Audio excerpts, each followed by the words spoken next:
Hello everyone, I hope you're doing really well.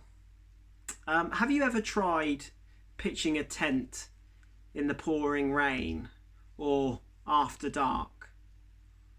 Have you ever tried fixing a hole in a boat when you're 200 yards off land?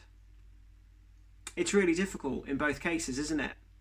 It's really difficult trying to pitch a tent when the wind is howling, the rain is pouring, and it's getting dark. The tent should have been pitched whilst it was still dry and bright. And the hole in the boat, well, that should have been fixed before you even got out into the water. Or when you saw that a little bit of water was coming into the boat, you should have headed back to shore and fixed it then.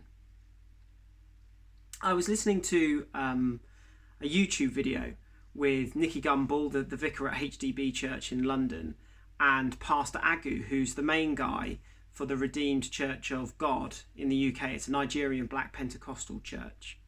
It's the biggest Black Pentecostal church now in the UK.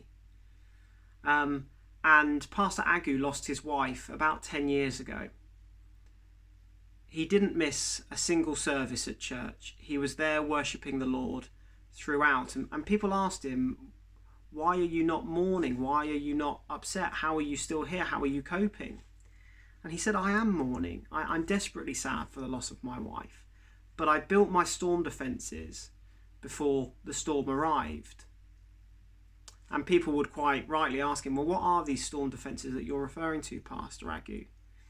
And he said that he had total confidence in how much God loves him. He has total confidence in the fact that God is madly in love with all of his people, and that God, in his ultimate love for his people, will never do anything to harm them or to hurt them. And that total trust in God's goodness and God's love for his people assures Pastor Agu that even in his suffering and his hurt for the loss of his wife, God is with him, God still loves him, and God still has great plans for him. In the Bible, it talks about God's steadfast love. In Lamentations 3, verse 22, it talks about the steadfast love of the Lord. And that word steadfast is incredibly important, isn't it? Translated, we could use the unwavering love of the Lord, the never changing, never compromising love of the Lord. The unwavering love of the Lord never ceases.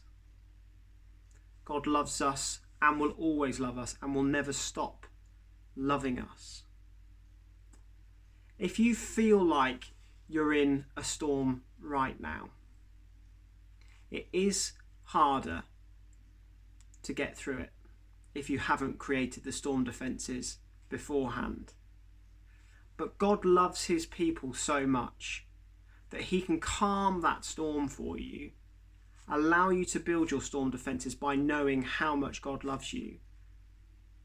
And God will be with you as you journey through whatever storm you might be going through. It is well worth thinking about how we can develop those storm defences before the storm comes, by knowing how much God loves us.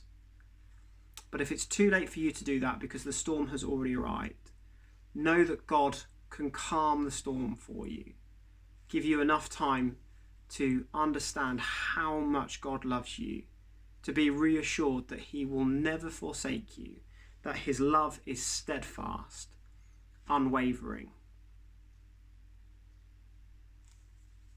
It's amazing, isn't it, how much God loves us. Know that you are loved crazily by the one that created you. Amen.